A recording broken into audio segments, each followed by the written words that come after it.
بەناوی خوای گەورە سڵاوتان لەبێت بینێرانی بەڕێز و خۆشەویست راپۆرتی گۆڤارێکی ئەمریکی لەبارەی کڕینی مڵکێک لەلایەن سەرۆکی حکومەت هەرێم لە ئەمریکا کاردانەوەی زۆری لە تۆڕە کۆمەڵایەتیەکان لێکەوتوتەوە بەس دەستەراستی فەرمی پەرلەمان و دەستەی دەستپاکی و داواکاری گشتی هەست قسەیەکیان نەکردووە پێی راپۆرتێک سەرۆکی حکومەت مڵکێکی بە بڕی زیاتر لە 18 ملیۆن دۆلار لە ئەمریکا کڕیوە.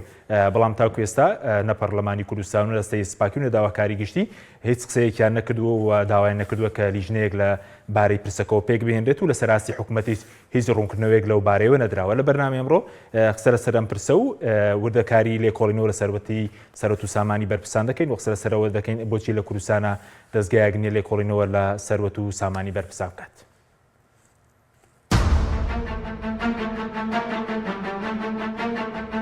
راپۆرتێکی گۆڤارێکی ئەمریکی لەبارەی کڕینی مڵکێک لەلایەن سەرۆکی حکومەتی هەرێم لە ئەمریکا لە تۆڕە کۆمەڵایەتیەکان کاردانەوەی زۆری لێکەوتوێتەوە، بەڵام پەرلەمان و دەستەی دەستپاکی و داواکاری گشتی بێدەنگن.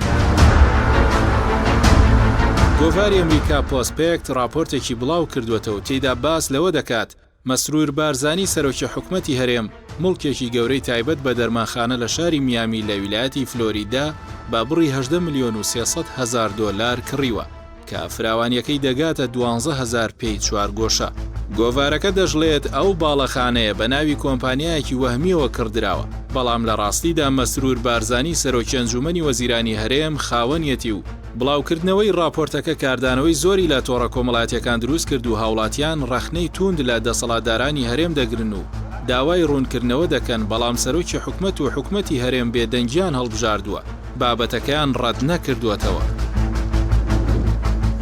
لە سەرئاستی دامەزراوەکانی چاودێریش هیچ قسەیەکی فەرمی لەبارەی لێکۆڵینەوە لە پرسەکە نەکراوە. بە پێی یاسا هەریەک لە پەرلەمانی کوردستان و دەستەی دەستپاکی و داواکاری گشتی دەتوانن لێکۆڵینەوە لەسەر پرسەکە بکەن، بەڵام ئەوانیش بێدەنگیان هەڵبژاردووە.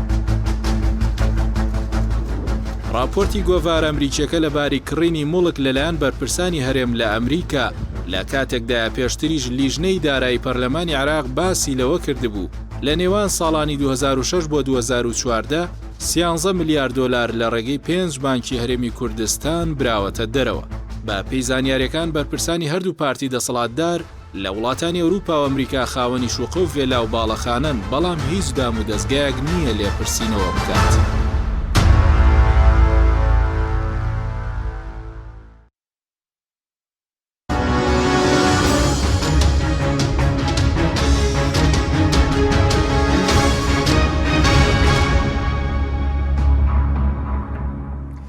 جارێکتر سڵاوتان لەبێت بینەرانی بەڕێز بۆ قسەکردن لەسەر ئەم پرسە میوانداری بەڕێز هۆشیار عەبدوڵڵا ئەندامی پێشووی پەرلەمانی عێراقمان کردووە. کاکوشار بەخێر بێن، سوپاسمان بێتان. زۆر سوپاس. ئەگەر سەرەتا سەرنجی بەڕێز بزانم لەسەر راپۆرتی گۆڤارێکی ئەمریکی کە باز دەکات سەرۆکی حکومەت لە ئەمریکا بە بڕی 18 ملیۆن دۆلار مڵکێکی کڕیوە، دەبێت چۆن لێکۆڵینەوە لەو پرسە بکرێەوە ئەم راپۆرتەش چیمان پێ دەڵێت؟ زۆر سپاس بۆ جەنابتان، سپاس بۆ بینەرانی کەناڵی پەیام. خۆی لە ڕاستیدا ئەوەی کە پێش هەموو شتێک پێویستە بوترێ ئەوەیە کە 18 ملیۆن دۆلار ئەتوانین بڵێن دڵۆپەیە کە لە دەریایەک لە گەندەڵی عایلە سیاسیەکانی هەرێمی کوردستان، ینی کاتێککە باس لە 18 ملیۆن دۆلارەکەین باس لە ڕقەمێکی زۆر گەورە ناکەین بەنسبەت ئەو سەرۆت و سامانەی کە ئەوان لە دەرەوە هەیەە، ینی بەتایبەتیش مەسلەی ئەمەی کە لەم راپۆرتی ئەم ڕۆژنامەنووسە گەنجەیە هاتووە پەیوەست بەم با بڵێن عقاری یاخود خان و یاخود ڤێلا هەرچیشی ناو لێنەی کە وا بڵاو کراوەتەوە کە هی مەسرور بارزانێ بە جۆری ئەو دۆکۆمنتەوە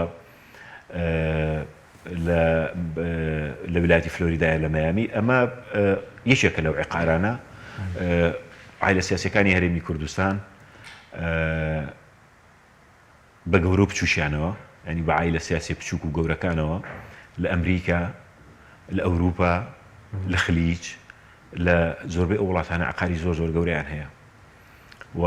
ئەمە نەشاردراوەتەوە، ینی بەشێکی زۆری ئەوانەی کە شارەزایان هەیە بۆ نمونە ئێسازانن لە بەرلین چیان هەیە، لە بەش زۆرێک لە وڵاتەکانی تری ینی لە ویلایەتەکانی تری ئەڵمانیا چیان هەیە، لە ئەمریکا بە هەمان شێوە. ینی کاتێک کە باسەکەین یەکەم قسە بریتە لەوەی کە باس لە یەک حاڵەتەکەین کە دۆکۆمنتێک هەیە ڕۆژنامەنووسێک بەدەوەی داچوو 18 ملیۆن دۆلارە، بەس ئەم 18 ملیۆن دۆلارە دڵۆپێکە لە دەریایەک لە گەندەڵی ئەم حاڵەتە طبعاً ئەگەر لە هەرێمی کوردستانە دامەزراوەی با بڵێن فعال هەبێ کە من پێم وایە نییە بەداخەوە ینی لە ئاستی عراقیشدا هەر بەداخەوە طبعاً ئەبێ لانی کەم لەسەر چەند ئاستێک بجوڵێت ینی جوڵەی لەسەر بکرێت دۆکۆمنتێکی لەو شێوەیە فەزیحەیەکی سیاسی لەم شێوەیە یەکەم گەورەترین جێهەی ڕقابی لە کوردستانی عراق پەرلەمانە ینی پەرلەمان دوو ڕۆڵی سەرەکی هەیە تەشریع و ڕقابە ینی لەوە زیاتری نییە تەشریعی هەیە ڕقابە هەیە یاسادانێ ڕقابەکە چاودێریەکە ئەم کەسێکی ئەم بەڵگەنامەی لەسەر بڵاو بۆتەوە بۆ ئەوەی کە بسەلمێ ئایا ڕاستیان ڕاست نییە سەرۆکی حکوومەتە سەرۆکی ئەو حکوومەتێکم پەرلەمانە ئەم پەرلەمانی ئێستا دەنجی پێداوە مەفروض بوو ینی بە تایبەتیکەم ڕۆکۆبوونەوەیان هەبووە یان بەفروض بوو یەکسەر لیژنە تایبەتمەندەکان پەرلەمانتارە چالاکەکان ئەم مۆزوع بکەن بە مزەکرەیەک و بەرزی بکەنەوە بۆی لە پەرلەمانە بەدواداچوونی بۆ بکری وەکو لایەنێکی ڕقابی ینی بەداخەوە کە نایبینین ینی بەداخەوە نایبینی کە پەرلەمان بە ڕۆڵی خۆی هەڵسێت ینی ئەم پەرلەمانە بە تایبەتی لەم خولەیە خراپترین خولی پەرلەمانە بە تایبەتیش بەهۆی سەرۆکاتیەکەیەوە بەڵام ئەوان دەڵێن زۆرترین بڵێن وەزیر هاتووتە پەرلەمان و زۆرترین لێپرسینەوە هەبوو لێپرسینەوە چی لە بەرپرسانی حکوومەتوانە قسەی دەستی سەرۆکایەتی پەرلەمانە قسانە کەس خۆشیان سیقیان بەم قسانن ینی خۆیان کەم قسانەکەن سیقیان بەخۆیان نییە خراپبوونەکەی لەسەر چی هەر لەسەر ئەم بڵێن مەلەفەیە کە کۆڵنەوە ناکە یاخود کۆی مەلەفەکانی کوردستانە ئەزانی ئەزانوەڵە لە حشتیان پرسی پشتی زۆر خوارە کۆمە نازانم جەوتی چۆم ڕاستە ینی لە پەرلەمانی کوێ ڕاستە تا من بۆت باسی حاڵەتێک بکەم چۆن من کەم چەند نمونەیەکت بۆ باسەکەم باشە نمونەیەکیان کە پێیوەستە بە ئازادی مرۆڤ کە لە سەروی هەموو شتێکەوەیە لە سەروی هەموو شتێکەوە ینی هەموو ئەو کەونە هەموو ئەو گردونە باشە هەرچی دین هەیە هەرچی پێغەمبەران هەن هەرچی هینێ هەمووی هاتوو بۆ خزمەتی مرۆڤایەتی وانێ بۆ خزمەتی مرۆڤ لە خزمەتی مرۆڤە بوانە کاتێک کە بە زوڵم و زۆرداری کۆمەڵێک چالاکوانی بادینانە ئەگیرێن و ئەخرێنە زیندانەوە ڕۆڵیان پەرلەمانە چی بوو یەک دوو پەرلەمان کاتێک کە متمانە ئەدا بە حکوومەتێک بۆی ئەم حکوومەتە دەسەڵاتی هەبێ حکوومەت بە چی ئیدارەی کاروباری خۆیەکە غێر پێویستی بە یاسای بودجە هەیە 3 ساڵ تێپەڕی بەسەر تەمەنی ئەو پەرلەمانەیە کامانن ئەو تەڵەبە جددیانەی لە هەموو فراکسیۆنەکانەوە بەبێ ئیستیسنا لە هەموو پەرلەمانتارەکانەوە بەبێ ئیستیسنا لەسەر موازنە هینیان کردووە چ پەرلەمانتارێک هەڵساوە لەم خولەیە حەسێ بڵێ من بەبێ یاسای موازنە چیتر قبولی ناکەم لەسەر ئەرچی مەسرور بارزانی و لەسەر ئەرچی خوبات تاڵبانی و لەسەر ئەرچی وەزیری دارایی و لەسەر ئەمە چیەکە من جاری تریش وتومە ئەمە چۆن حکوومەت و ئابڕێ بەڕێوە حکوومەت چۆن و ئابرێ بەڕێوە بەبێ یاسای موازنە ئەگەر ئەم پەرلەمان بواە بۆ ینی حکوومەت کە یاسای موازنە دەرناکات چکە زانێ کەس لی ناپرسێتەوە ینی لەگەڵ ڕێزی زۆر ماتەڵام من سێر کە بۆی وان کردبێ کاک حەچین بۆی خەڵگوان نەزانێت بە تایبەتی من کۆمەڵێک دۆست و هاوڕێی خۆشەویستم لە پەرلەمانە و ئەشزانم کە خەڵکی ئازا هەن ناو پەرلەمانانی وا دەرنەکەوێت کە من ڕاست و چەپێک لەسەر هەمووی ئەدەم بەڵام بزەبت لەم جوزئیەتە من نەزانم هەیانە لێکۆڵینەوەی جددیەکە هەیانە ئازایە هەیانە ئازاتی گەورەی نواند و ئەوانە ئەزانم بەس بزەبت لە جوزئیەتی موازنەیە گلەی من هەر هەمویان هەیە ینی بەڕاستی ئەبوو زۆر جددیتر بن زۆر جددیتر بن لەوەی کە کاکە تۆ بەبێ یاسای موازنە چیەکەی یاسای موازنەت نەبێ یاسای بودجەت نەبێ هەکارەساتە ینی ڕسمی سیاسەتی دەوڵەت چۆنیەتی ئیدارەدانی پلانی ئیدارەدان ینی لە هەموو ڕوویەکەوە لە بواری تەنمیەوە لە بواری با بڵێن بەهێزکردنی کەرتی تایبەتەوە لە بواری خزمەتگوزاری و ئاوادانکاریەوە لە بواری دابەشکاری پشتی شارەکان ئەوەی کە لەم ڕۆژانەیە دوو پەرلەمانتاری هەر ئەم خولە لە هیچێک لە کەناڵەکانی دەسەڵات و مناقەشەیان بوو لەسەر مەسەلەی داهاتی سلێمانی و هەولێر ئەوەگەر قانونی موازنە هەبێ ئەوە بێ سلێمانی پارە بۆ خۆی سەرفکە هەولێر بۆ خۆی پارە سەرفکە ئەوە هەر ئەسڵەن کارەساتە یعنی بەوە ڕازی بن مەبەستم ئەگەر پەرلەمان بۆی بچمەوە سەر مۆزوعەکە ئەگەر پەرلەمان ڕۆڵی ڕقابی هەبوایە بوو ئەمڕۆ بلانی کەم دە پەرلەمانتار لەناو هینا بڵن کاکە ئەم دۆکۆمنتە لە میدیای جیهانیە وڵا بۆتەوە فەزیحەیەکە لە مستەوای عالەمە ئەبێ قسەی لەسەر بکەین ئەگەر سەرۆکی حکوومەت دەڵێ ڕاست نییە با دۆکۆمنتەکانی بخاتە ڕوو خۆگەریش ڕاستە با بڵێ ڕاستە ینی و بزانین ئەمە 10 ملیۆن دلاری چۆن پیا کردو بەچی پیا کردو ینی ئەمە یەک دوو دەستەی دەسپاچی هەیە دیسانە بێ لەسەری بجوڵێ ئەم مۆزوعە کە پێیوەستە بە فەردێک کە مەسرور بارزانی و مەسرور بارزانی تاچێکی عراقیە و ئێستا بە شانازیشەوە سام ڕۆگەردی قەت بەی باوەشێکی توندی کردبوو بە کازمیە کە فۆتۆکەم بینی هینم بیرکەوتەوە ئەو فەدرێم بیرکەوتەوە کە ئاینوت لە ڕێفراندۆمە عراق تەلاقە دێن ئەمڕۆ ینی وا هاتە بەرچاوم کە ئەمە باوەشکردنەوەی بە عێراقا ئەم کابرای عراقیە ئێستا دەستەی نەزاهی عراقیش ئەبێ لەسەری بجوڵێ بەداخەوە ئێستا پەرلەمان نەماوە یعنی ئێستا فراغێکەیە پەرلەمان نەماوە خولی پێش و هەڵۆشاوەتەوە ئەم خولەش سوێندی نەخواردەوە بەڵام ئەبێ دەستەی نەزاهی عراقیش بجوڵێ طبعاً ئێمە مجموعەیەک پەرلەمانتاری پێشوو ئەمڕۆ چەند دۆستێک پەیوەندیان پێوە کردم کە محاولەیەک هەیە بۆی بە هەمومانەوە بتوان ئەم مەوزوعە بجوڵێنین یعنی ئەم مەوزوعە وەکو مەلەفێکی گەندەڵی بجوڵێنین لە ئاستی داو دەستگای دەوڵەتی عراقیە یعنی بەتایبەتی لە پێوەست بە مەسەلەی دەستەی نەزاها و بیکەینە مەلەفێک بۆ بینێرینە نەزاهایی تر ئێستا لەسەری ئەزوڵیان لەسەری نازوڵێ بەڵام گرنگەوە ئەبێ بە دۆکۆمنتێک پرسیاری ینی کۆتاییت ئەوە بوو یان بە بڵێن فەقەی کۆتایی لە پرسیارەکەتەوە بوو کە ئەمە چیمان پێڵێت لە ڕاستیداوە کۆمەڵێک ڕاستی زۆر زۆر تاڵمان پێڵێت کە من ئەمەوێ بەڕوونی باسی بکەم حکوومەتی هەرێمی کوردستان من جارێشتری ژوازانم هەر لەم ستۆدیۆیە یاخود دەسەڵاتدارانی ئێستای کورد یاخود سەرانی کوردایەتی بەگشتی کاتێک کە بەراوردیانەکەی بە چی بەراوردیانەکەی ینی من پڕ بەدڵ حەزمە کرد بەراوردیان بکەم بە نمونەی گەشت بڵام ئەمە بۆ نمونە ئەمانتوانی وەکو ئەوان بکەین مەسەلە نمونێکی سەرکەوتو هەبوایە بموتای ئەمانتوانی وەکو بۆ نمونە سنگافور بکەین ئەتوانتوانی وەکو ئیمارات بکەین ئەتوانین وەکو شێخەکانی خەلیج بکەین بەڵام کە ناتوانین بەراوردیان بکەین بەوە و ئەبێ بە عیبە باشە ناچارین خراپ بەراوردیان بکەین بە خراپترین وانە خراپترین لە زۆر ڕۆ لە ڕووی زوڵم و زۆر و زۆرداری و دیکتاتۆریەت و إلى آخره ڕژێمی بەعسەوانیە صدام حسێنە باش يعني کەس هەموو کەس متفقە لەوەی ئەم پیاوە پیاوێکی زۆردار بووە جەلاد بووە دیکتاتۆر بووە يعني إلى آخره و إلى جهنم وبئس المصير وانە بەڵام من بەراوردکاریە دەکەم لە دوای ئەوەی کە حکوومەتی عراقی ڕووخایان با بڵێن بەعس ڕووخا لە دوای 2003-2004 بەعس یاخود سەدام حوسێن لە زۆرێک لە شار و شارۆچکەکانی عێراقا قەسری هەبوو وانە قەسری هەبوو کۆشکی هەبوو تەلاری هەبوو و بەناوی با بڵێن ئەیان گوت ئەمانە کۆشکی سەدامن وانە ئەمانە کۆشکی سەدامن و لە ناو وڵاتەکەیان دروستی کردبوون ئێستا دوایی گەڕانەوە بۆ خەڵکی عێراق بەگشتی وانە ئێستا بەکارە هێنرێنەوە کرێن بە وتێل هەنێکیانە کرێ بە وتێل هەنێکیانە کرێن بە پرۆژەی سیاحی هەنێکیشیان تەڵان لەلایەن عایلە سیاسیەکانەوە داگیر کراوە کۆی کە سەری ڕەشەیە ئەوانە بەڵام ئەزانی کام حەکیم هەموو ئەو عقارانەی سەردەمی بەعسا کراون لە دەرەوە هی مڵکی دەوڵەتی عێراقین ئەزانی ئێستاش مەسەلەن ئەو لەو فترەیە کە بۆ نمونە لە لەندەن حکوومەتی عێراقی پێشوو مڵکی کڕیوە بە ناوی سەدام حوسێن و بە ناوی عودەی و بە ناوی قوسەی و بە ناوی ئەوانەوە بە ناوی دەوڵەتی عێراقیەوە هەرچی مڵک و ماڵیشیان لە دەرەوە کردبێ بە ناوی حکوومەتی عێراقیەوە کڕیوانە بە ناوی دەوڵەتی عێراقیەوە کڕیوانە باشە ئەم دەسەڵاتدارانی کرد ڕێک بە پێچەوانەوە ئێستا بڕۆ لە حکوومەتی هەرێمی کوردستان بپرسە بڵێ ژمارەی عقاری تۆ عقارەکانی تۆ لە دەرەوە چەندە بۆ نمونە نوێنەرایەتیەکانی حکوومەتی هەرێمی کوردستان ئایا ئەو مڵکانەی کە تیان کڕیویانن یان کرێ ئەدەن زۆربەیان کرێ ئەدەن زۆر بەشیان کرێ ئەدەنەوە بەخۆیان یعنی هی خۆیانە و کرێ ئەدەنەوە لەسەر بۆ ینی ڕۆنی گایە لە گای ئەدەنەوە یعنی هی خۆیانە و کرێ ئەدەنەوە بەخۆیان باشە هەرچی کڕیویانە بە ناوی عایلە سیاسیەکانی خۆیان و بە ناوی کەسوکارە نزیکەکانیان و هەندێکیشیان تەبەن بۆ تەمویهکردن و بۆ هین کردووە یعنی با بڵێن بە ناوی کەسی دووەم و سێم و چوارەم کردووە ئەمێ بەراوردەکە بەم شێوەیە بکەم ینی لەو سەردەمەیە ڕژێمی بەعسی با بڵێن گۆڕ بە گۆڕ کردوویەتی بە ناوی دەوڵەتی عێراقی وسە گەڕاوەتەوە وەکو مڵک و ماڵی دەوڵەت گەڕاوەتەوە باشە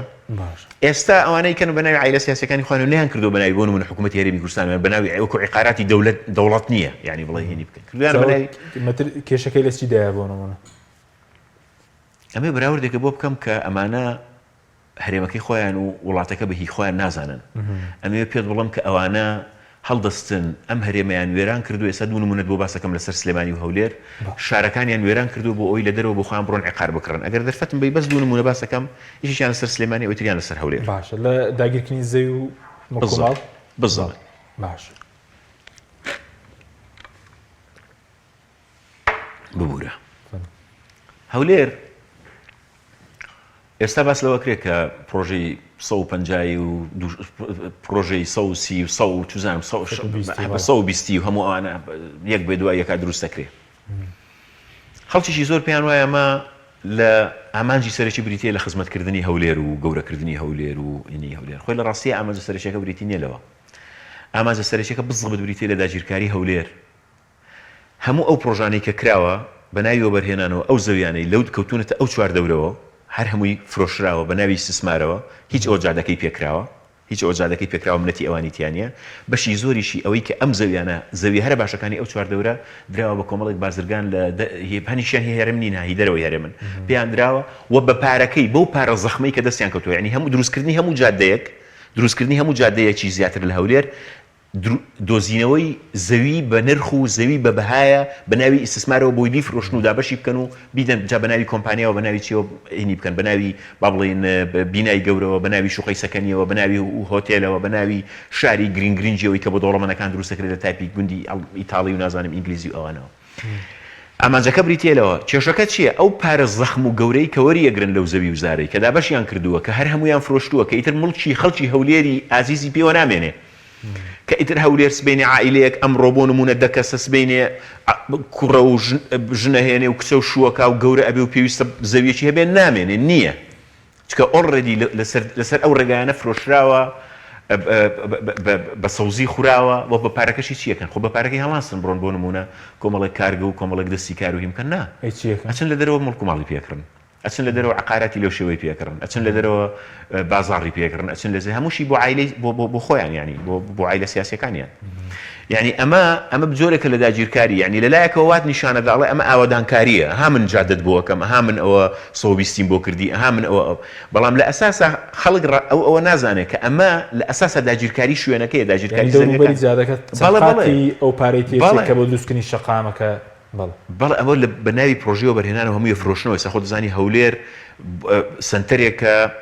چاوی وڵاتانی لەسرە بە تایبەتی لە ئاستی عێراقا کۆمەڵێک بزنسمانی گەورەی عەرەب هاتوون ئیشیتیا ئەکەن ئەم زەویانە هەمووی ئاوا بە ناوی هینەوە داگیرەکرێ بەشێکیشی بە ناوی بۆ سپیکردنەوەی پارە ئەکرێ بە عیماراتی گەورە یعنی لەلایەکەوە ئەم شارە وەکوتم ڕوبەری زەویتیان نامێنێ بۆ خەڵکی ئەسڵی خۆی و گەڕەکە هەژارنشینەکان بە هەژارنشینی ئەمێنەوە لە لایشکەوە شارێک دروستە بێکەوە وەکوتم شەرق و غەرب لە شوێنێکە شاوتومە شەرقەکەیەکەن بە بەهەش بۆ دەوڵەمەندەکان و غەربەکەشی بە هەمان شێوە بەعکسەوە غەربەکەی بەم شێوازە هێڵنەوە قەزدمەوەیە کە ئەمە بەشێکە لە داگیرکاری شارەکان ینی ئەو پارەی بەناویەوە بەرهێنانەوە لەو پرۆژانە وەریەگرن ئەیبەن لە دەرەوە هێنیەکەن ئەوەی سلێمانی بە هەمان شێوە تقریبا ئەین تۆ دیقەت بە سلێمانی ئێستا لە مێژووی خۆیدا بە ئەو وێرانکاری ئێستا لە سلێمانی ڕۆدا لە هیچ قۆناغێکە ڕووی نەداوەکوی ئێستا بە شەستێکەکەی ئابڕۆ هەر لێرە لێرەیە لە خوار کەناڵەکەی ئێوە کە با بڵێن سەر خەتی بازنەی مەلیک محمود بە تایبەتی دوای لە خستخانەی فاروق تێپەڕی وەرە لێەوە سیر کە تا ئەگەیتە لای مەحکەمە و پێچ شەکەیتەوە بۆ مەحکەمە بڕۆ بزانە سەرم شەستێ چی ئەکرێ بڕۆ لە ناو شار بزانە چی ئەکرێ پێشتر خانوو هەبووە لەم شارەیە خانووە بۆ لەم شارەیە لە ماستەر پلانە باخ بووە لە بەرامبەر پارچی ئازادی مەسئولێکی ئەم شارە کردوێتی بە خانوو باخیان لە باخ بۆ کردویانە بە خانوو ئێستا ڕوبەرێکیان نەهێشتەوە بۆ سەوزایی شار سلێمانیان هەر خنکاندووە بڕۆ لێەوە سیر کە هەر هەمووی هەرچی عیمارەی بەرزە بێتەوە هەر سپەیسێک ما بێتەوە لە بینی هەیە مەسەلەن بۆ نمونە مەشروعیشی تیجاریە خۆی مەشروعیشی سەکەنیە سپیسێکی بچووک ماوەتەوە دیسانەوە دوو بینایتریان تێقوت کردوێتەوە ناڵن بابە ئەم هەموو خەڵکە ئەم هەموو سیارەیە شار بۆ بە گەراژێکی گەورە پێویستی بە ڕوبەری سەوزاییە ئاخر هەناسەدان نەماوە تکاتان لە یەکەم کاک حەشیم بە تکا لە ئێوە وەکو کەناڵی پەیامنێر بنێرن بۆ خەستەخانەی هیوە با دکتۆرەکان بە سەراحەت قسەتان بۆ بکەن بزانن ڕێژەی توشبووان بە شێرپەنجە لەم شارەیە چەند نسبەتێکی بەرزە عائیلە هەیە 3 کەسی توش بووە لەبەرەوەی بەشی زۆریشی هیبیئەیە هەمویان کردو بە پرۆژە یعنی شوێن هەیە مەساحەیەک هەیە ئەڵێی تۆی کاکە ئەم مەساحەیە بۆ نمونە بینی مەحکەم و بەنزیخانەکەی ترێ ئەگەر ئەمە بۆ نمونە بهێنە بەرچاوی خۆت ئەگە بیکەیتە ڕوبەرێکی سەوزایی گەورە سەرێکی دیسان دوو بینایی تیاقوت دەکەنەوە طبعا وەکو هینیش هەمووشی پرۆژەی حیزبیە جیرفانی حیزب لەم دەست بۆ ئەو دەست ئەڕوات و کەس یعنی شارەکە تووشی هیم بووە یعنی سەوزاییتیان نەماوە یعنی بڕۆن لە ئەزمڕەوە تەسویرێکی ناوشاری سلێمانی بکەن دووسێ بوقعی پسووکی هی نەبێ سەوزاییتە تیای نەماوە هەرچی گرت هەیە کە وەختی خۆی وەکو سی بۆ سلێمانی بۆی هەوای تیاپاک بکرێتەوە بۆی ئۆکسجین باتەوە بە خەڵکی ئەم شارە بۆی هەوای تیاپاک بکرێتەوە هەمووی کراوە بە گردی سیاسی وەمی داگیر کراوە ئێ باشە ئێستا ئەو ڕوبەرە بچووکانەی کە ماویشەتەوە جاری وایە ڕوبەرێک ماوەتەوە لە یینە لە ماستەر پلانە خۆی باخە لە ماستەر پلانە خۆی باخە داگیریەکەن ئەیکەن بە پرۆژەی تر پێشتریش وایە دابەشیان کردو بە قطعە ئەم داگیرکاریە بەشی زۆریشی چییە بەشی زۆریەوەی ئەڕۆن لە دەرەوە ئەڕۆن لە دەر ئەم پارەیە کە لێرە هینیەکەن ناچن بیکەن بۆ نمونە سە ژمارەی ئەو ژمارەی ئەو کارگانەی کە لێرە دروستکراوە چەندە ئەم هەلیکارەی کە هین باسیەکەن هەموو جارێ لە هەڵبژاردنە وعدی پێدەن چی لێ هاتووە قەزمەوەیە ئێستا ئەوانە هەر ئەوە نییە مێژووی خۆیانیان شێوان دەبێت کە شێواوە هەر ئەوە نییە ئێستا و ئایندەی خۆیان زەربی سفر کرد بێت کە کردویانە مشکیلەکەوەیە ئێستای شارەکە شارەکە وێرانەکەن یعنی شارەکە بە ڕادەیەک وێرانەکەن ئەو وێرانکاریەی کە ئەوان لە سلێمانی و لە هەولێر و لە هینا کردویانە بە تایبەتی لە مەسەلەی داگیرکاریە داگیرکاری زەویزارە لە هیچ داهاتینەوت و ناوخۆنیە داگیرکاری زەوی لە هەموو ڕوویەکەوە یعنی بیر لە هەموو شتێکەکەنەوە هەرچی شتێک لەسەر زەوی و لەژێر زەوی ئەم وڵاتەیە هەبێ هەوڵەدەندا ئەزانی چی یەک قزیان نەماوە جگە لە پارەکە حەشیم یعنی ئێستا قەزیەکە بەس پارەیە دوو شتە ئێستا لەلایەنەوە باشە دوو شتە بەس پارە و چەک و پارەیان هەبێ بۆی چەکیان هەبێ بۆی پارەیان هەبێ بە هەموو عەقڵی خۆیان پێیان وایە توانن لە ڕێگەی چەک و پارەوە ئەم کۆمەڵگەیە هەتا کۆنتڕۆڵ بکەن خۆ لە معمەر قەزافی دەوڵەمەندتر نین یعنی لیبیا وڵاتێکی زۆر دەوڵەمەند و زۆری چەکدار بوو یعنی یەکێک لە حیوارە زۆر گرنگ و مێژوویەکان کە وابزانام جاری تریش باسم کردووە ئەوەی وەختی خۆی لە بینی وابزانام بۆرقێبەیە ئەوەی تونس لەگەڵ هینە لەگەڵ معمەر قەزافیە باس لەوە دەکەن لیبیا معمەر قەزافی نەسیحەتیەکەڵە بۆچی ئەو بوجە زۆرە دائەنێن بۆ تەربیە تۆزە چەک و هینتان هەبێ سوپایشی بەهێزتان هەبێ وا یعنی احتیمام بە مەسەلەی هیند کەرتی دیفاع و مەسەلەی چەکداری و ئەوانە ئەڵێ چونکە گە ڕۆژێک لێت ڕابپەڕن معمەر قەزافی بەوەڵێ بۆی تونس ئەڵێ زۆر خراپ لێت ڕاپەڕن تۆ دەسەڵاتت نابێ کۆنتڕۆڵیان بکەی ئەڵە مشکلەیەک نییە چونکە هەتا ئەگەر لێشم ڕابپەڕن گەلێکی ڕۆشنبیر یان گەلێکی خوێنوار لێم ڕابپەڕێ باشترە لە گەلێکی جاهیلیا لە گەلێکی چەک بەدەست و ئەوانە دوایش دەرکەوت ینی بزەبت کە لیبیەکان لە معمەر قەزافی ڕاپەڕین چۆن کوشتیان و سەیری هینیش بکە سەیری بەهاری عەرەبیش بکە لە تونس چۆن بوو ینی بەراوردی بکەی فعلا ڕێک ئاست دوو پەروەردە سیاسیەکە دەرەکەوێت یان دوو تێگەشتنە سیاسیەکە دەرەکەوێت ئەمانش ئێستا پێیان وایە ئەگەر توانیان بۆ نمونە میلیشیا دروست بکەن و ئەگەر توانیان بۆ نمونە دوو هین دروست بکەن دوو فەوج دروست بکەن یان دوو گروپ دروست بکەن پارەیان بنێ چەشیان بنێ ئەتوانن کۆنتڕۆڵ بکەن هەر کاتێک خۆپیشاندەر لەسەر جادە ئەبینن بۆ نمونە ئەگەر خۆپیشاندەر لەسەر جادە ئەبینن پێیان وایە لیوایەکی تر دروستکەن فەوجێکی تر دروستکەن ئەتوانن کۆنتڕۆڵی بکەن ئەمە ڕێک وەکو ئەو وایە فیشەک بن لەسەری خوان ڕێک وەکو فیشەک بن لە قاچی خوان ڕێک وەکو ئینتیحار وایە چونکە هەتا ڕووبەری چەک لەم وڵاتەیە فراوانتر بێ ڕۆژێک دێ ئەم چەکە لە خوان هەڵەگەڕێتەوە و باشترین نمونە جاشەکانی سەردەمی بەعسە باشترین نمونە جاشەکانی سەردەمی بەعسە ینی تەمەم لەو کاتە مێرد مناڵ بووم و لە بیرمە زۆربەی ئەوەی کە پەلاماری هینەکانیانەدا ئەو جاشانە بوون کە چەکی جێشی شعبی و هینیان لە هین وەرگرت بوو چەکیان لە بەعس خۆی وەرگرت بوو لێشان هەڵگەڕانەوە چکە نتیجەیە خۆ دەزانێ مە قەزەی ئینتیما و شت نییە ینی قەزەکە بەس بریتیە لەوەی تۆ چەکیشێ دەیتێ دەست و بەڕەڵایەکەی ڕۆژێک ئەچی خۆ پیشاندەری پێکوژی بەڵام ڕۆژێک لە خۆت هەڵەگەڕێتەوە ینی خۆ ڕۆژێک لە خۆت هەڵەگەڕێتەوە ئێستا بەداخەوە حەلی یەکێتی و پارتی تەنها بریتیە لە دوو شت پارە پێیاکە بۆی چەک پێیاکەی چەک پێیاکە بۆی پارەکە بپارێزی یعنی تاکە حلێک کە هەیەە بۆ کۆنتڕۆڵی ئەم کۆمەڵگەیە بریتیە لەوە بریتی نیە لەوەی کە بیرکەنەوە کە چۆن ینی لانیکەم چاکسازی بکەنیان خزمەتگوزاری نییە شەڕی پیداکردنی پارەیە ئێستا شتێک نەماوە بەناوی شەڕی دوو شتە شەڕی پیاکردنی پارە و چەکە بۆ مانەوە پێیان وایە لە ڕێی پارە و چەکەوە ئەمێننەوە پێیان وایە بۆ ئەوی بمێنەوە پێویستە پارە و چەکیان هەبێ معادلەکە بزەبت ئەم دوو هینەیە شتی تریتیان نیە باشە بەس سەبارەت بە بردنەدەرەوەی پارە هیچ بڵین دام و دەستگایەکە یاخود پێشتر ژنی دارایی پەرلەمانی عێراق لێ کۆڵنەوەی کردبوو لە سەراسی عێراق باسی لە 2006 تاوەکو 2014 باسی 112 میلیارد دلار دەکات کە 12 بۆ 13 میلیاری لە ڕێی 5 بانکی کوردستانەوە بێت دەبێت کێمانە ساخت بکاتەوە ینی بڕەپارێکی زۆر ئێستا دیارە براوەتە دەرەوە خودی پێشتر ئیشتانە سەر کردووە کە لە ژنی دارایی خولی ڕابردووی پەرلەمانی عێراقەکە و کاتە من لە هینیش نەبووم یانی لە ژنی داراییش نەبووم من مطالعەیەکم پێشکەش کرد لەناو پەرلەمانە دوای لیژنەیەکی لەسەر دروست بوو مۆزوعێکی عام بوو بۆ مناقەشە لەسەر مەسەلەی استهراب هینە استردادی ئەموالی مهڕەبە ئەو پارانەی کە براونەتە دەرەوە تقریبا ئەو کاتە تقریرێکم باس کردبوو کە لە دوای 2003-2004 نزیکی 100 میلیارد دلار براوەتە دەرەوە بەداخەوە ئەو کاتە تۆجوهێکە بوو بۆی کە حەسریکەن لەو پارانەی کە سەردەمی بەعسا چۆتە دەرەوە یان لەو با بڵێن تەهریبەی کە ئەو کاتە کراوە بە سنوورداریش ڕێگەی ئەوەیان دروست کردبوو کە ئایا لە دوای با بڵێن پرۆسی ئازادی عێراق یاخود لە عێراقی نوێیە چی ڕوویداوە یەکێک لە گەورەترین ئیشکالەکانی ئەوە کاک حەشیم دیقەتی بێژووی وڵاتانی ئەم مەنتیقەیە بە مەسەلەی ئیسترداد یا مەسەلەی تەهریبکردنی پارە و جێڕانەوەی زۆربەی جاریان لە وڵات لە مۆدێلی زۆربەی وڵاتانە کە کراوە ینی مەسن تونس بە نمونە وەرگرەوە ئازانم فلیپین وەرگرە زۆر وڵاتی تریش هەیە تەنها لەو کاتانەیە ئەکرێت کە ڕژێمە سیاسەکە ئەڕوخێ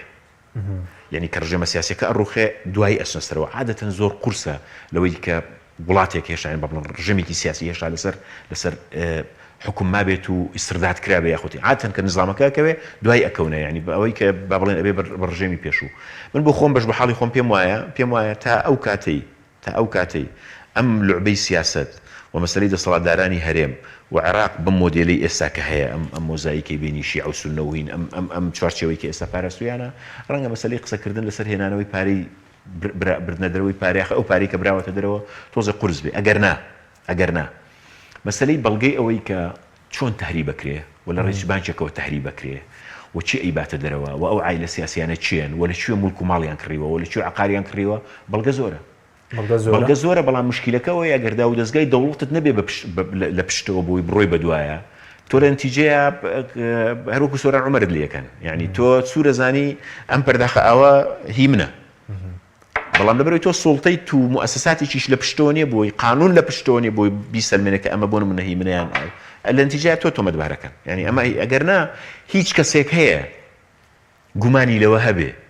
نەک عایلە سیاسیە گەورەکانی هەرێمی کوردستان تەنانەت عایلە سیاسیە بچووکەکانی دەست یەک و دوو سێش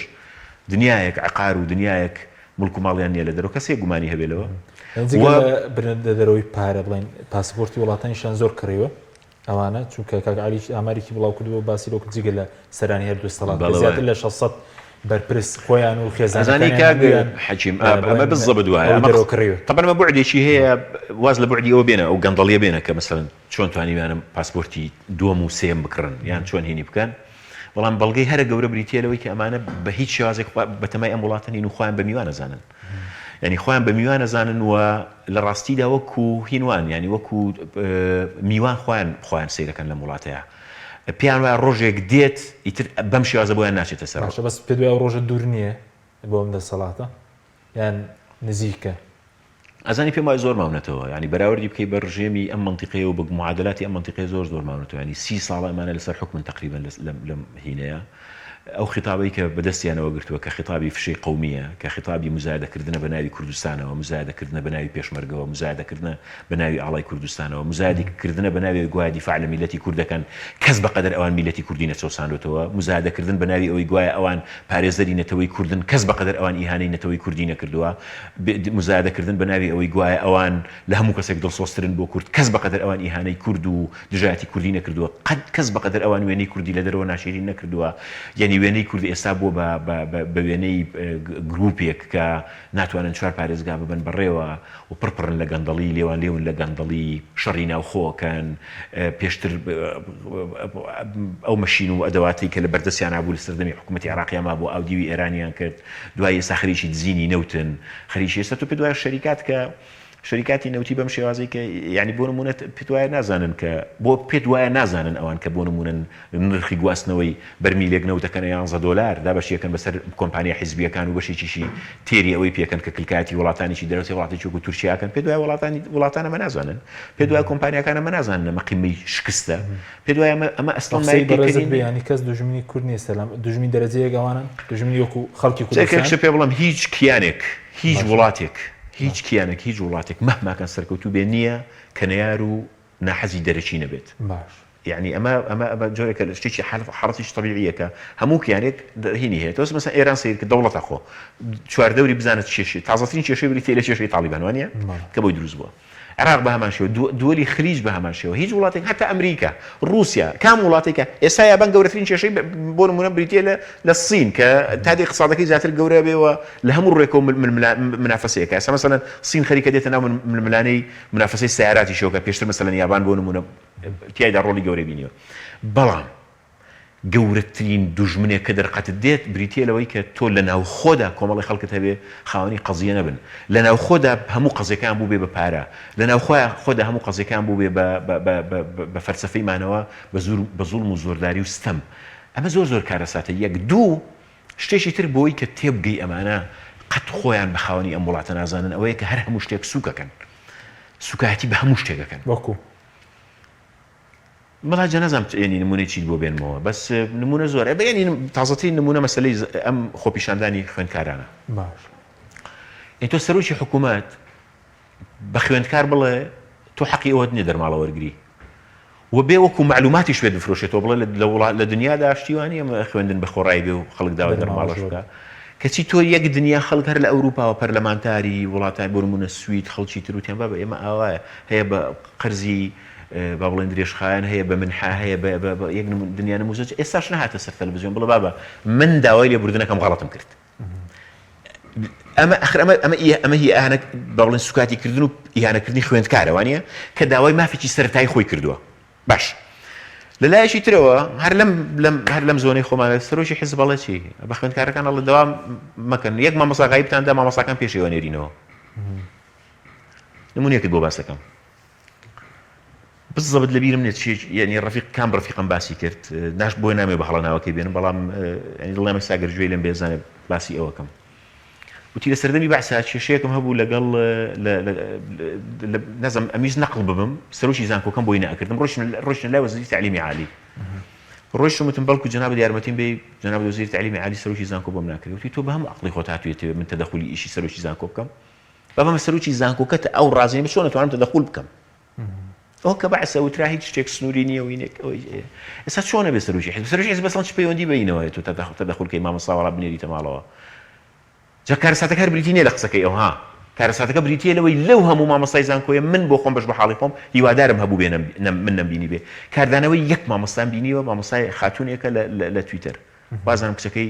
شەی دڵشاد مەریوانیە کە قسەی کردووەڵێ ئەمە قسەیشی زۆر بە منطقی جوابی ئەوتۆ تەبان بێدەنگیەکی زۆر هەیە ینی معقولە ئەم هەموو مامۆستای زانکۆیە کە هەنێکیان بە حساب خوان بە خاوەنی قەڵەم و بە خاوەنی هی نەزانن یەکێک نایە بڵێ بابە ئەمە چ کارەساتێکە تۆ حەقت چۆن واڵی چۆن جورئەت بە خۆت دەدەی ینی بەم شێوازە ئیهانەی مامۆستا بکەیت یعنی من 100% پشتیوانی تەربەم تەلەبەکانەکەم ئاگادار بێنی مەسەلەی دەرماڵەکە زۆر گرنگە بەڵام لە هەمان کاتدا پێم ناخۆشە یعنی پێڕوانینی هاوسەرۆکی حیزب بۆ زانکۆ مەبەست ئەزانی مەبەستم چییە مەبەستم مەنزومەکە بە گشتی کەوتووە مەنزومەکە دۆستێکم هەیە برادێکم هەیە ئەڵێ گەیوە یعنی وا گەیوە خەریکە ئەتەقێ یعنی وا گەیوە بۆیە نە مامۆستای زانکۆ مهمە نە خوێندکار مهمە وەکوتم سەرۆکی حکوومەت یعنی چەند هینە بە ڤیدیۆی کۆنی سینە هینەکان لە وڵات سوکاتیان بۆ منە بە ئاڵای کوردستان کردووانە مەبەستمەوەیە کە دەست بۆ هەر شتێکە بەی یعنی لە پیرۆزیان خستووە دەست بۆ هەر شتێکە بەی وای لێ هاتووە کە شتێک نەما بڵێ وڵا ئەمە سنوورێکە ئەمە هێڵێکە با بوەستێ بۆ چکە بە تەمانی خۆیان بەخاوە بە میوان نەزانن لە وڵاتێ سپاس دەکەم ناوبڕێکم دەگرێم وڵاتان بەڵێ بینەرانی بڕست ناوبڕێکی کورت و دەگەڕین وڵاتان لەگەڵمان بمێنەوە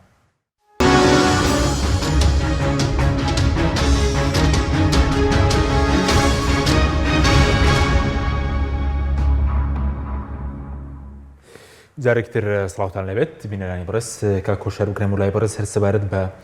کۆکردنەوەی سەرەت و سامان پێ لە کوردستانە بڵێن لە ناوچەکەشە حیزب وەکو دەوڵەمەندی وەکوی پارتیویکێتی نمونەیان هەیە یاخ وەکو کۆمپانیەکانێکی ئێستا کوردستانیان خودداوە ئامارێکی یەکێتی و بڵێمە بەرهێنانی شەو لە چەند ساڵی ڕابردوو باز لێوەرەکرد کە 30 میلیاردێری دۆلارمان هەیە 10 ملیۆنەری دۆلارمان هەیە ئەم ژمارانە زۆرن بۆ کوردستان ئەزانی منەمە دیسان هەر بیبەسمەوە بەم قسەی کە دیسانەوە لەبەرەوەی بەتەمای ئەم وڵاتەنین ڕێگان نەداوە کەرتی تایبەتیش گەشە بکە یعنی بە هەوڵیانداوە بە هەموو شێوازە کەرتی تایبەت ببەستنەوە بەخۆیان خۆ بەمانەوەی نی مەسەلەن لە کوردستانە جا چ لە سلێمانی چ لە هەولێر چ لە دهۆک پێش ئەوانیش خەڵک نەبوو بێ کە کاسب بوو بێ و دەوڵەمەند بوو بێ وانە یعنی مانای ئەوە نییە کەسێک نیە لە بۆ بەرهێنەری ڕاستەقینە نەبێ بزە دەستخۆش یان کەسانێک نەبن لەوانە کە دڵسۆزی فعلەن بیانەوێ خزمەت بکەن یان بیانەوێ لەم شارەیە ینی زۆربەی ڕسمالەکەیان بخەنە ئەم شارەوە ینی خۆ زۆر کەسێ زۆربەی ڕسمالەکەی لەم شارەیە ینی هەر چۆنە بێ بەڵام کارەساتەکە لە چیە دەستی پێ کردو کاک حەچیم نمونەیەکی بەخێرا باسەکەم لە یابان بۆ نمونە لە یابان ساڵانە ئەگەر بۆ نمونە بودجەی ساڵین داهاتی حکوومەت یان بودجەی حکوومەت بریتی بێ بۆ نمونە لە 100 میلیۆن دلار ئەزانی ناتجی ئیجمالی مەحەلیانە کاتە نزیکی جاریواتێتە 500 میلیۆن دلار بەهۆی کاری شەریکاتەوە شەریکات پارە هێنن ینی پارە ئیزافاکەنە سەر ناتیجی با بڵێن وەتەنی یاخود ئیجمالی گەورە ینی کۆ بۆ بەڵام ئەوان چۆن لەوێ لە حکوومەتی یابان چۆن سەری شەریکاتەکە حکوومەتی یابان ئەڵێ علاقەی بینی حکوومەت و شەریکات وەکو علاقەی بینی باوک و کوڕوایە باوک قەت ڕێگەنا باوک حکوومەتە قەت ڕێگەنادا شەریکات زەرەر بکەن خزمەتیانەکە بۆی پارە چکۆ پارە بۆ هین پیاکەن وەکو چۆن کۆمەڵە کوڕت هەبێ پارە بۆ ماڵی باوکی پیاکە بۆی هینەکە زیاد بێ بەڵام ئەمان کەرتی تایبەتیشیان وێران کردووە یعنی یەکێک لەم سەهۆڵە بیاوی عەربانەیەک دانێ پاقلە بفرۆشێڵە نسبەتمانەوەێ یەکێک لەم هەولێرە هەر جۆرە بزنسێک بکە یەکێکی لە عایلە سیاسەکان بۆ نێرنەڵ نەبێ شەریکی ئێمە بی ئەیکەنە سەری یعنی کێشەکەوەیە ئەو دوو حیزب ڕێگە نادەن کەس هەناسەبە ئەوە کاکنشوان ناوی لەوە نابوون ڕێگە نادەن بازاری نیشتیمانی هەبێ کاکنشوان ئەوە خزبووە ناو چوارچێوێکی فکریەوە ئەیوت ئەبێ ئێمە هەوڵدەین بازاری نیشتیمانی دروستکەین بازاری نیشتیمانی چییە بۆی کە تاجرێک لە سلێمانیەوە بڕوا لە هەولێر تیجارەت بکە لە هەولێرەوە بێ لە سلێمانی تیجارەت بکە لە سلێمانیەوە بڕوا لە دۆک تیجارەت بکە ببێتە ینی تەدەخولکردنی حیزب بەڵام حیزب بۆی کردو هەرچی کۆمپانیا هەیە داگیری کردووە حەزەکەم بزانی ئەوە مانای ئەوە نیە کۆمپانیاکان خۆیان حەز بکەن ببن بە دەستەخۆری حیزب کۆمپانیا هەیە خۆی بێزارە لەوەی کە حیزب ئەیچەوسێنێتەوە طبعا عکسیشی هەیە ها کۆمپانیاشەیە گەر حیزب نەبێ هیچ نییە ئەوە شەیە کۆمپانیاشەیە گیرفانی دووەمی حیزبە ئەمە شەیە بەڵام هەن کە ئەیانەوێ خزمەتی شارەکە بکەن هەن ئەیانەوێ خزمەتی وڵاتەکە بکەن هەن ئەیانەوێ بەڵام ڕێگە نادەن هەر بۆیەشە تۆ دیقەتی ئەوە بۆچی ئێستا بۆ نمونە یاسای زەریبە هین ناکەن وەڵامێکی زۆر بەسیط هیوادارم دامانی لیژنەی دارایی پەرلەمانی کوردستان جوان لەم قسانە بێت بۆچی یاسای زەریبە تعدیل ناکەن خۆی ساحب مثلا بۆ نمونەڵەن وڵای کۆمپانیا گەورەکان زەریبە نادەن وانە ئەم قسەیە زۆر ڕاست نییە کۆمپانیا گەورەکان هەنێکیان خوانە دزنەوە بە تایبەتی حیزبێ زۆر قوحەکان بەس ئەوانی تر زەریبە ئەدەن بەڵام زەریبەی چەنەدەن یاسای زەریبەکە خۆی زۆر کەمە بۆی ئەم زەختەی کە لەسەر کۆمپانیەکانە بۆ حکوومەتە خوان لە کۆمپانیەکانی وەکو حیزب لە کۆمپانیەکانی وەرگرن کۆمپانیەکان نەیدەن بە حکوومەت لێم تێگەی ئەگەرنە چی ڕێگرێ لەوەی کە یاسای زەریبە بۆ نمونە تعدیلکەن و لەسەر کۆمپانیا گەورەکان لە زۆر و لە کەم ئێستا تۆ معقولە تۆ لەم شوانەشە ینی شێ لە پەرلەمانتارەکان باسی کرد تۆ مەسەلەن لەسەر تاشخانەیەک پارە وەرەگری کابراایەکی قطعیکی داناوە نووسێتی بەرگدر و پارەی لێ وەرەگری بەڵام لە کۆمپانیای بۆ نمونە کۆڕەشی وەرناگری مەسەلەن معقولە بە شەرتێک ئەو پارێشێکی لە کۆڕەشی وەرەگری هەر لە ئاستی ئەو داهاتێنێک کە بێ زیاتر بێ یاساکە تعدیلکەی بۆ تعدیلی ناکەی لەبەری کردوانە بە گیرفانی حیزب خۆی ینی حەزەکەم بزانی ئەوەی کە گیری خواردووە هەرتەنها خەڵکی عامەنی ها دەوڵەمەندەکانی گیریان خواردووە طبعا هەموو دەوڵەمەندەکان ناڵم ئەو دەوڵەمەندان ناڵم کە دەوڵەمەند بوون و کە هەستەکەی فعلا یانەوێت خزمەتی وڵاتەکە بکەن و ئەوانە هەنێکیان هەن هەڵدۆقیوی حیزبن ینی هین یەک نییە ینی من قسەم لەسەر ئەوان نییە بۆی لەو ڕۆژەوە هەر کێشە هەیە دۆخی ئێمە چی بەسەر ئێستا هەموو کۆمپانیا حیزبیەکان لە هەموو ڕۆیەکەوە پەلاماری کەرتەکان دەدەن لە ئاو بێ لە نەوت بێ نازانم لە بانزین ئەزانی من زۆر خاڵی سنووری بێ من زۆر جار وتومە ینی دۆخەکە بەگشتی بەدەست حیزبەوە کەوتووە حیزب حکومڕانەکانەوە کەوتووە تۆ بێجگە لە دروستکردنی جەبهەیەکی بەرامبەر ناتوانانی هیچ بکەیت من ئێستا پەیوەندی بە هیچ حیزبێکەوە نییە و بە یەک مەسافەش دوورم لە حیزبەکانەوە خۆم بە کەسێکی معارضی ئەم سوڵتەیە ئەزانم خۆم بە کەسێکی ئۆپۆزیسیۆنی ئەم دەسەڵاتە ئەزانم و هەموو هەوڵێکیشمان بریتێ لەوەی ینی بەرەیەکی فراوانی ئۆپۆزیسیۆن دروست بکەین بەرامبەر بە ئەوە چونکە لەوە دەرچووە ینی ئەوە سوپاس بۆ ئەم پرسیار شتێکە بیر قسمەوە زۆر مهمە ینی بەڕاستی لەوە دەرچووە کار حەشیم بین دانیشین باس لەوە بکەین بڵین وڵا ئەمە ئەو کۆمپانیا ئەوەندەی هین کردو ئەم شەریکەیە لەوێ ئەوەندەی کردو تیجارەتی مەڕیان کردو تیجارەتی ئەویان کردو لەوە دەرچوێنی ئەمە مەشغوڵکردنی خەڵکە کابرا داهاتی نەوت بەم ئاشکرایە بە تۆ تازە دەی بۆم باسی گومری جێگەکەی کاکەجان ئەمە کۆتایی هاتووە ئەو پەرلەمانتارانەی ئەو کەسانەی ئەو دڵسۆزانەی ئەیانەوێ ئەم دۆخە بگۆڕن ئەبێ لە ڕێگەی دوو هەنگاوە بیگۆڕن یەکەم دروستکردنی جەبهەیەکی فراوانی ئۆپۆزیسیۆنە لە دژی ئەم بلۆکە دامەزراوەی دەسەڵات کە ئیتر ئەم بلۆکە لە سوڵتە نایەتە خوارەوە بێ لای بێ ئەمە یەک دووەم پێویستی بەوە هەیە بڕۆی دەستکاری قەواعیدی لوعبەی لەگەڵا بکەی یعنی نمونەیەکی بەسیط باسەکەم کاک حەشیم ئێستا بۆ نمونە من لە کەناڵێکی ترە باسم لەوە کرد کە تعدیلی یاسای انتخابات بکرێ تعدیلی یاسای انتخاباتی هەرێمی کوردستان نەچونە هەڵبژاردنەوە برادێک کۆمێتێکی بۆ نووسیبووی هێز نێ بتوانێت یاسای هەڵبژاردن تعدیل کە هەڵبژاردنی پەرلەمانی کوردستان بەس بۆ نمونە ئەگەر هەموو حیزبەکان ڕازگۆ بن ئەگەر هەموو حیزبەکان ڕازگۆ بن بڵێن بۆ نمونە کاکە ئێمە هەڵبژاردن ناکەین ئێوە خۆتان بڕۆن وەکو سوڵتە هەڵبژاردن بکەن بەشداری ناکەین بەم یاسایی کە هەر هەمان نەتیجە بنیاتێنێتەوە یعنی هین نییە ینی زەخت دروست نابێ ئەگەر بۆ نمونەیەتی پارتی هەڵبژاردنی بکەن بەس خۆیان بەژارن بڵێن ئەم هەڵبژاردنە لە بینی ئێمە وایە مجتمعی دەولی کۆمەڵگە مەسەلەی مقاتعە زۆر شت یەک دنیا پرسیار دروست نابێ بەڵام ئەم حیزبە بچووکانیان ئەوەی کە پێیان بە ناوی حیزبە بچووکانەوە بە قەواعیدی لوعبە ینی بە ڕێساکانی گەمەی سیاسی پارتی و یەکێتی ڕازین کە نابێ ڕازی بن بە تایبەتی هەڵبژاردننی پەرلەمانی عێراق سەتۆ سەیری ئەم تەناقوزەکە پارتی بەشان و باڵی هەڵبژاردننی پەرلەمانی عێراق هەڵەدا ئەڵێ یاساکە زۆر باش بوو کراوە بە فرەبازنەی هەڵبژاردنمان بردەوە کورسیەکانمان زیادی کرد لە کەچی پارتی بەژاری هەڵبژاردنێکی کردووە لە پەرلەمانی کوردستانەکە لە پەرلەمانی عێراقەکە بۆ نمونە محافەزەکان کراون بە چەند بازنەیەک کەچی ئەو ئێستا ئامادە نیە کوردستان بکا بە 4 بازنە بەسە سەر ئاسیین یعنی بۆ عێراق ئەمەی بەلاوە ئاساییە ئەنە بانێکە و دوو هەوایە سیاسەتی دوو پێوانەی ئەوەی کە زۆر بە دوور درێژی کاکنوشان لە بەرنامەی ڕوبەڕوە باسی کردووە یعنی پێی باشە لە عێراق فرێ باز نەبێ بەس بۆ کوردستانەکەی خۆڵێ بێ نەخێر بێ هەر یەک باز نەبێ باشە یا کۆمیسیۆن بە هەمان شێوە کۆمیسیۆن ئەگەر دەستێکی بێلایەن نەبێ و کۆی کە بوون من لە عێراق کۆمەڵێک قازی دانران هەر چۆنە بێ باشتر هەر چۆنە بێ باشتر بۆ هەرچەند تەزویر هەر کراوە ها ساختەکاری کراوە بەڵام هەر بێلایەن ڕەنگە زۆر کەم بێ یعنی ئەمەشەمان کاکە جان هەر چۆنە بێ من جاری تر ژووتومە کاک بڕۆ بڵێ لە ڕێی عێراقەوە یکەم با کۆمەڵێک دادوەر لە عێراق کۆمیسیۆنی عێراق بیکە هەرچەند من بۆ خۆم پێم وایە هەر چۆنە بێ دادوەر جا حیزبی بیان حیزبی نەبێ هەر چۆنە بێ ڕەنگە باشتر بێ لە کەسێکی حیزبی قۆح ڕەنگە باشتر بێ دوای ئەو مانای واژ نییە شتیوانە من حەزەکەی سەردان دادوەرت پێڵە بەڵامەوانە دادەنین خۆیان قیناکێ مەسەلەن دنیای خەڵکمان هەیە حاکمی باشن کاکە حاکمی باشن لە ئاسی عێراق باشن بەڵام سزادران گوازراونەوە هەندێکیان وازیان هێنا حکومە باشەکان باشە ئەو حیزبانەی ترینیان چی ئەو حیزبانە گەر ڕۆڵ نتوانن بۆ نمونە لەو کۆمیسیۆنە ئەگەر چات بتوانن جێگەی دووسێ حاکمی ئازاب بکەنەوە ئیتر ڕۆڵیان چیە قەزم چییە قەزمەوەی کاک حەشیم ئیچیتر کۆمەلگە سەر نێشێنن بۆی ئەمە یەکێتی پارتی خەریکیەوە کاکەوان خۆیان باشکراڵێن ئەمە گەندەڵیەکەن خۆیان ئێڵێن هەر ئێستا پەرلەمانتارانی معارەزە باشە لە کوردستانی لە پەرلەمانی کوردستان بێدەنگ بن هەر بێدەنگ هیچ نەڵێن یەکێتی و پارتی بەلام یەکتری فەسحەکەن پەرلەمانتاری یەکێتی هەڵەساڵ ئێوە داهاتوە لێکن پارتی هەڵەسێ یعنی ئەمە لەوە دەرچووە ئەنی شتەکە بێتان بووە لەبەرەوە ئەوەی کە پێویستە جەختی لەسەر بکرێتەوە دوو شتە دروستکردنی بەرەیەکە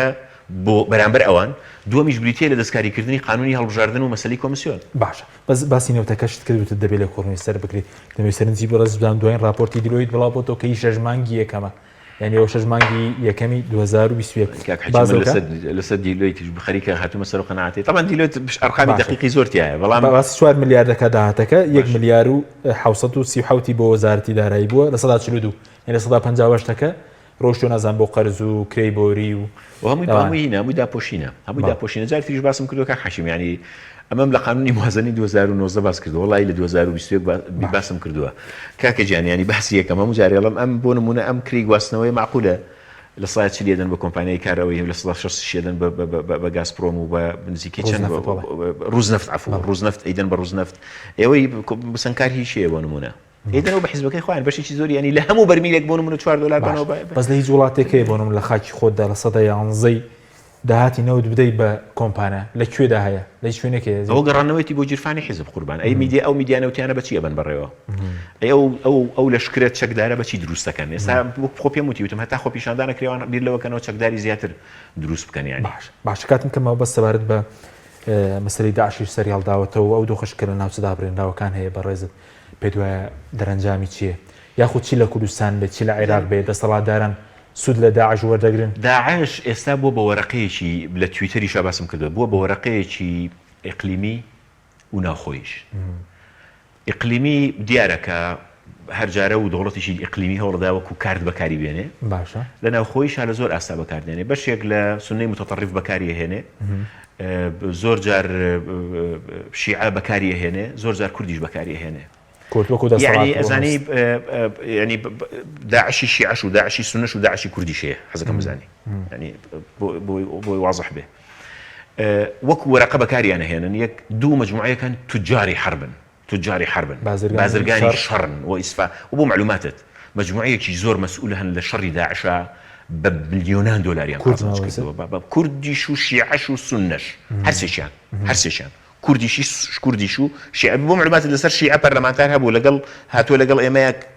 زۆر هەژار بوو بە شەڕی داعش لە ناکاو زۆر هین دەوڵەمەند بووە لە کوردستانی هەروایە ئەوانە مەسەلەی کۆنتڕۆڵکردنی ئەو ناوچانەوە بەهێزکردنی هێزی پێشمەرگەوە گۆڕینی بۆ هێزێکی نیشتیمانی بۆ بە حیکایەتی مێش یەکێک لە ئاماژە هەرە سەرچیەکانی دروستکردنی بزوتنەوەی گۆڕان وەختی خۆی کاک نەوشیروان گۆڕەکەی پڕێ لە نور بریتی بوو لە بە نیشتیمانیکردنی هێزی پێشمەرگە جارێ بە کاک مەسعودی وتبوو کاک مەسعود من شەرمەکەم وەکو کوردێک قاسمی سولەیمانی بێ بڵێ وەڵام من بە 15 هاتووم هەولێرم لە داعش پاراستەوە شەرمەکەم پێی وتبوو تو بووی تاکەی تۆ ئەم هێزە ناکەی بە هێزێکی نیشتیمانی بە هێزی ئەو تۆکە هێزێکی مدەڕەب بن تۆ دیقەت بە یعنی هەروانی کە شەڕی داعش دێ ئەو دەموچوانی کە دێنەوە پێشەوە چێن سەیریان کە باشە معقولە یعنی ئێستاش نەیانتوانی بۆ نمونە کولیەیەکی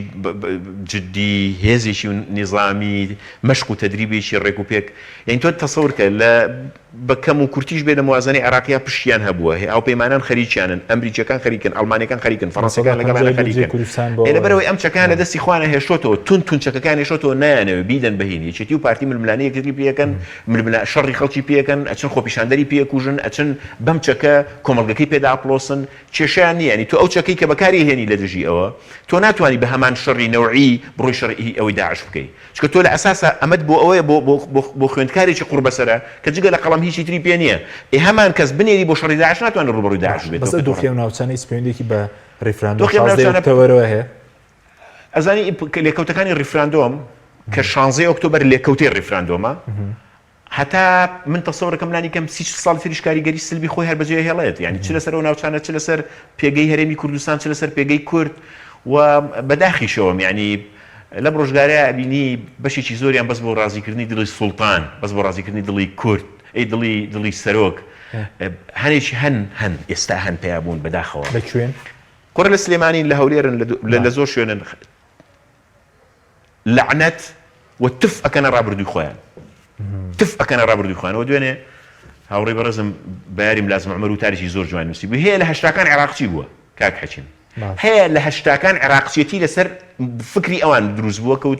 کەوتویانە کاکە لەگەڵ عێراق ڕێکەوین بالمناسبە ئەو کاتە ئەوان ڕاست بوون ها ئەو کاتێک ئەوان داوای ئەوان کردو لەگەڵ عێراق ڕێکەون و دوورکەونەوە لە شەڕی چەکداری و لەوانە بۆی گوندەکانی نەبێ و چی نەبێوانە ڕاست بوون کەچی ئەو کاتە عێراقچی بووە ئێستا تازە بە تازە دێ خەڵک بۆ ئەوانەی کە دەنجیان نەداوە بە ڕیفراندۆمیانەوانەی کە لەگەڵ ڕیفراندۆمەکانە بوون لەگەڵ تۆقیتی ڕیفراندۆمەکانە بوون دژی ئەوان و پەلان بە تەنها لەبەر یەکشت دەڵێ سووکن تەنها لەبەر یەکشت پێی وایە سەنجی ئەو ڕێزی ئەو تەنها کاتێکە کە بۆ نمونە کاک مەسعود لێ ڕازی بێت یان ئەوانەی ڕیفراندۆم لێ ڕازی بن یعنی هەموو قورسایی خۆی یەکسان کردو بۆی کە ئەم برادەر لێ ڕازیانە بە هەموو تەسەوری خۆشی پێی وایە هەر کاتێک ئەو مقابلەی کرد ئەم برادەرە دانیشە بە دیاریەوە سەیریەکە و دەستخۆشی لێەکە کە نایکەوە